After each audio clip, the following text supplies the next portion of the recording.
You don't have to name promotions because I want you to still be able to get booked at them if at all possible. Because, like you said, each promotion has their ups and downs, their good shows and bad shows.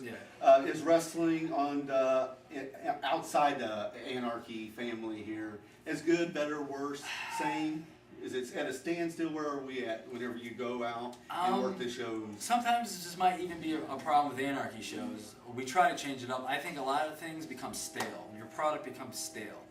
It's the same thing that you do year after year after year, which is hard because it works. That's great, but you need to try to go outside the box sometimes, I feel, and do something different or give someone else an opportunity. And obviously, I'm sure people watch this are like, well, you've been on the top of the card for years.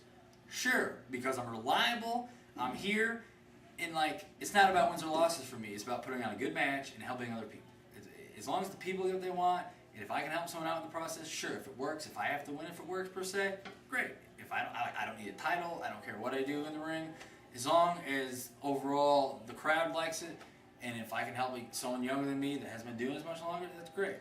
I think like wrestling becomes very stale if you go to show after show after show, and I'm sure you've been to shows like, oh, this is good, but it's the same thing I saw last month from them, and I'm sure that sometimes it can happen in our shows because we're not perfect. But I think a lot of times I've seen on like different cards I've been on or just seen, it's the same match. It's the same thing you see over and over again. These two tag teams wrestled these two tag teams last month, and the month before that, and then before that they did two singles matches, and the month before that they did the tag match. It's like, okay, I understand you can improve with an angle, but you don't with an angle you don't need to have the same match month to month to month. Think of something different. Maybe they don't wrestle for like a year, and then they have the big blow off. You know, keep them away from each other. They can still work with each other, but you can do promos, you can do other things, and you know, like you don't have to be in the ring with that same person over and over and over again. So I think a lot of you see is like repeat matches, which I'm sure we've done here now and again. You know, it's hard sometimes because those repeat matches were really good. So it's like, why don't we have another one? You know.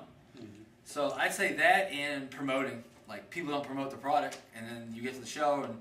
All right, I'm excited to wrestle. Oh, there's two people out there. There goes my motivation, you know? And if I was a fan and I went to a show and there was three people, I'd be like, where's everybody else? You know, I'm a wrestling fan. I'm going to show up to anything. And then you go and you're like, there's like 5 people here. This is no fun because obviously those 4 other people are like thinking the same thing. Like, I'm just going to sit here as this loud guy, which would be me in the crowd, is loud.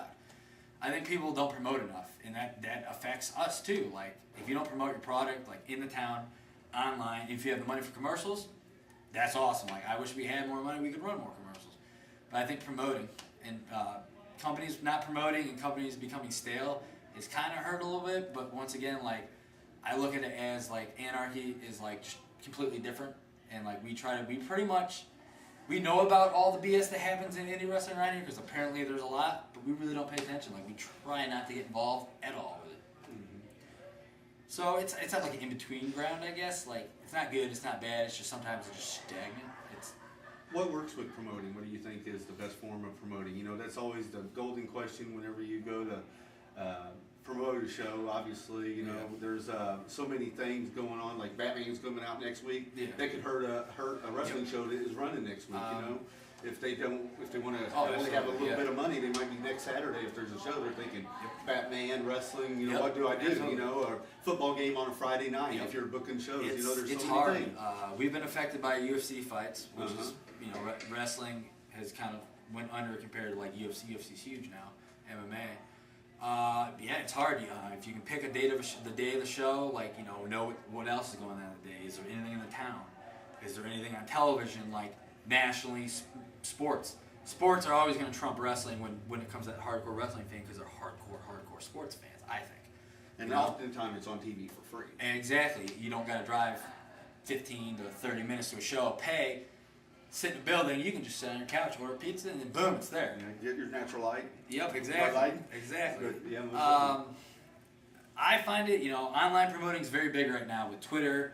There's so many like internet things, like it's crazy. Pretty much, I'm sure in 30 years I'll own my own like company internet website, and I don't know nothing about it. You know, it's just there's so many outlets online. There's word of mouth. There's putting on good shows the month before.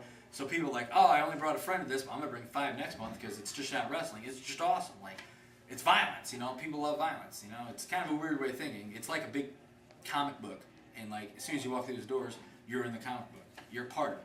We want the fans to be part of the show, not they just sit there and be like, see this on week every TV. Like you see it on TV all the time. The crowd's not involved. So it's like you want to be in the world of anarchy, you know, like it's your own world. And that's what I think we try to set apart from other companies in the area.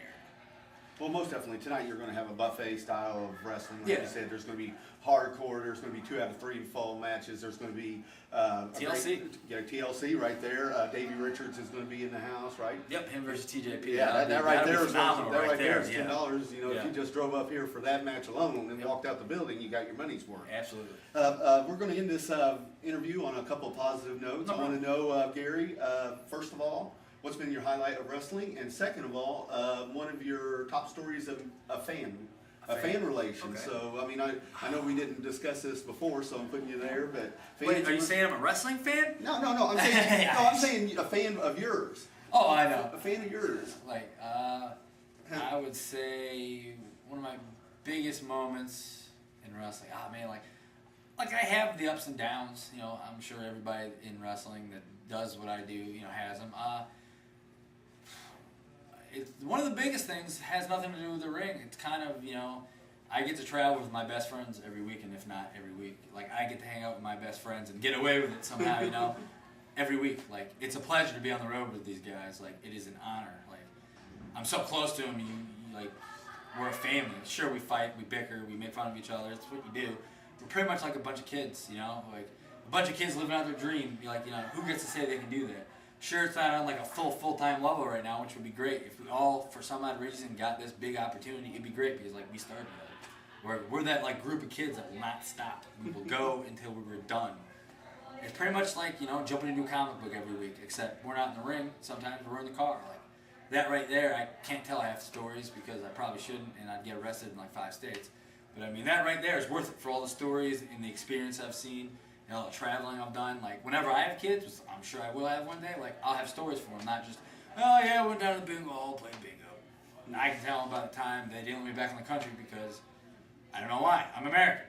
You know, that's an honor traveling with my friends every week who enjoy doing what I do. That's, like, kind of one of the biggest things in wrestling that continues. I love traveling with other guys. And as, like, a fan, me growing, like, on a moment, like, just like what I liked when I was like younger, or like a moment in wrestling that made me like want to wrestle? More like a moment of one of your fans relating to you. Has there been a moment in which is like a fan possibly reacted to something that you done in the ring or something? That's interesting. Like obviously, in most companies I work for, not very liked because that's my character I portray. But anytime like someone's like, man, you're like my favorite wrestler, or like, you know, you're one of the best out there, like that's kind of cool to hear. It's kind of like a pat on the shoulder secretly. It's like, oh, that's cool. Like, you know, it's good to see like any work I've put in is kind of paying off. You know, I'm kind of, you know, giving that pat on the shoulder. You know, you don't let them know that, but I mean, like, it's kind of cool to know, like, oh, like you had a great match with so and so. It was awesome. It's my favorite match. It's like I got the DVD here. I'm gonna watch the match when I get home. It's like, oh, that's great. That's cool. It's kind of weird because like obviously as a kid growing up and, you know, even an adult, I watch people. I'm like, man, they're awesome. Like, they're amazing. And then like there's been times when I've done it and I've actually been in the ring with them now, like people that I've idolized and like, you know, watched and studied. I'm like, man, this guy's really, really good. And like, if I ever got to get in the ring with him one day, that'd be amazing. It's kind of like small goals to a big goal. But pretty much anytime a fan just like kind of, you know, gives me the old pat on the back, like Seeger was like, oh, great match, blah, blah, blah. It's cool because it's like, man, I'm just a skinny schmuck from Connecticut. Yeah, that's right. I was actually born in Connecticut. Just a skinny schmuck with a beard that, you know, goes out and tries to entertain you. You know, like, I'm nothing special. I don't consider myself anything special. I just do what I love. Well, you're most definitely entertaining, and we think you're special here at MWR. Like retarded special? Not retarded like, special. Right, not retarded special. We think you're slightly. Well, yeah, probably a little bit. Just a little bit. Crazy at times, you know. Yeah. What's been your favorite match? Another crazy one. Favorite match, man. I have 3. It changes every time someone asks me this question. Okay. The first St. Louis Anarchy show, I believe it was in O'Fallon, Illinois, the very first debut show. I wrestled Kiro Tozawa. That was an honor. Wrestling someone actually from Japan, spoke no English, That was an honor. That was one of my favorite matches. The last match I did with ACH in Texas, the one-on-one we talked about earlier in January, the main event of Gateshead by Association, their biggest show there, that was an honor. And that's on Smart Mark yes, right now. Both shows are on Smart Mark Video as we speak, so pick them up. do a lot of that. And then order, credit card, debit, food stamps. I don't know if they food stamps. There's that match. I actually did a street fight that not a lot of people know about where I broke my back just about, and the guy I wrestled, Sean Bex, broke his leg. Basically we took a dive off a 10-foot balcony through a table, and it didn't really end like we planned. It was a street fight a couple years ago in ACW. That was one of my favorite matches because it was just brutal. Because I love wrestling, but I like to go out there and be all crazy and whatnot. You know, when I get a chance to, you don't let the guard down.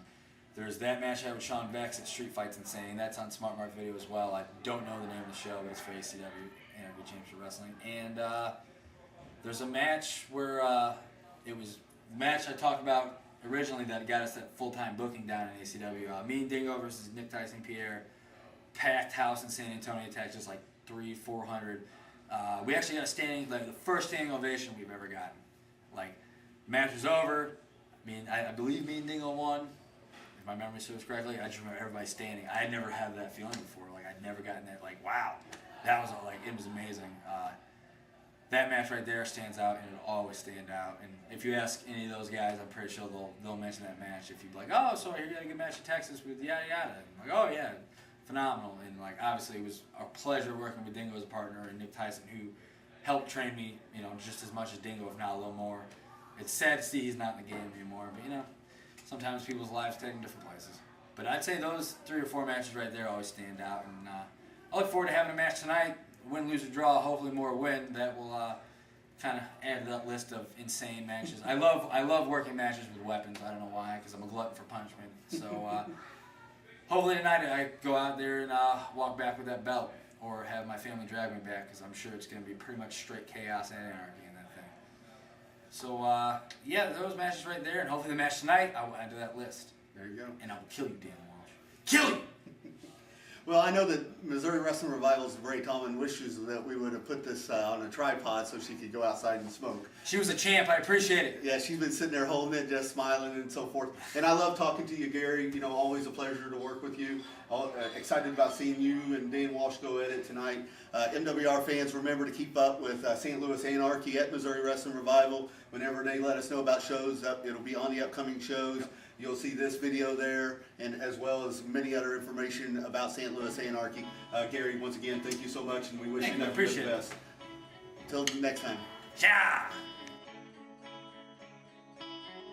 Shake me down. Not a lot of people